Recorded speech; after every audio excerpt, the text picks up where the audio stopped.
Thank you. You may be seated. I now have the great honour to call on the Rear Admiral of the Coast Guard, Donna Cottrell, to give opening remarks. Thank you.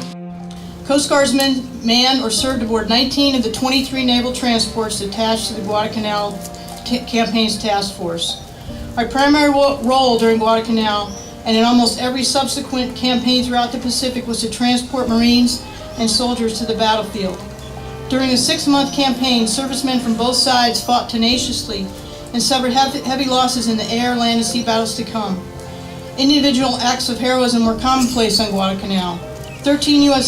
service members were awarded the Medal of Honor for their actions. Men like Marine Sergeant John Basilone, Army Technician 5th Grade Lewis Hall, Navy Rear Admiral Daniel Callaghan, and Coast Guard Signalman First Class Douglas Munro. And our allies too, people like Sergeant Major Buza, the Solomon Island Scout, who was awarded the Silver Star while serving as a Chief Scout for the Marines 2nd Raider Battalion. Kakam lumilo this occasion today, so me very feel proud to us. Lo come and represent my grandfather lumilo event lo this happen what them happen today lo Yumilo country. Me really proud lo one am doing for the country and the world. Bami to kosem no. Yes, Bami vala must continue for story of the young generation. What now? What story of old man before, during World War II, so that we continue on for generations to come. Grandfather was Commander Raymond J. Evans. He, along with Douglas Munro and countless others, fought valiantly here 75 years ago. Most know my grandfather for this battle and his following years of service to the Coast Guard. Growing up with my grandpa, he would tell us stories about his time on the ships or his time with his shipmates, or about his peacetime escapades with his friends. At times I found myself rolling my eyes and thinking to myself, Grandpa's just telling stories again. However, with that being said, I knew then without a doubt the Coast Guard was something that he loved deeply. What I would give for him to be here right now to tell us a story or two. Although Ray would often talk about his time in the Coast Guard, he never really talked about the battle with the grandkids. Perhaps his reluctance to talk about the events on this beach stemmed from him losing his best friend, Douglas Munro. If we had not won the Battle of Guadalcanal, it makes you wonder if World War II would have lasted even longer, or how many more people would have died. So if someone ever tells you that the actions of a single person don't make a difference, I encourage you to tell them that the children, the grandchildren, the great-grandchildren and beyond of those 500 Marines would beg to differ. The citizens of Pacific nations inherited their lands, governments, and economic conditions from previous generations. In much the same way, we inherited a service reputation forged by previous generations of American warriors.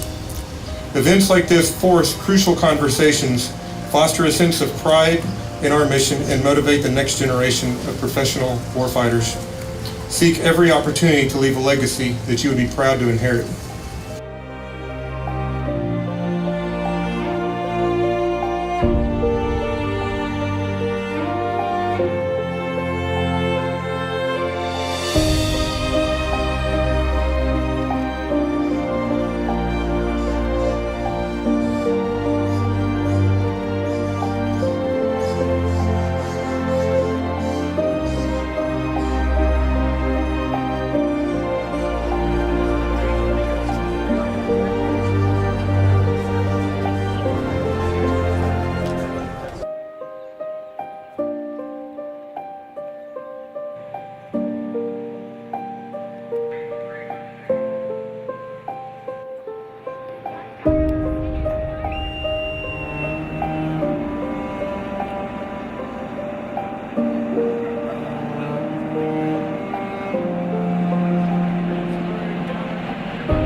the stories of bravery that we have heard. But today, we commemorate the war at sea, a critical part of the Guadalcanal Campaign and the war in the Pacific.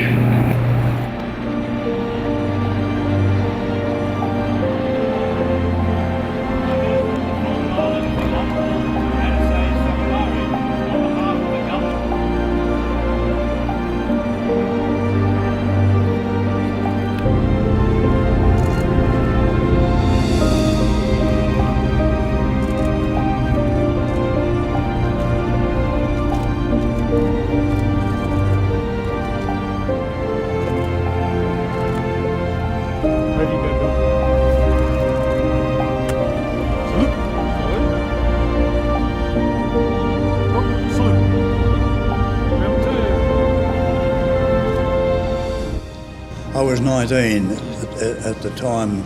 Well, I never ever thought I'd make it. Never ever thought of coming back, but I'm very, very glad that I was able to get here. It's emotional time for me when the dreadful night when we lost those ships around Sabo Island, and we were under constant air attack from the Japanese Navy. But fortunately, due to the warning received from the coast watchers, we put up a screening barrage, and the fighters from the aircraft carriers brought the Japs down.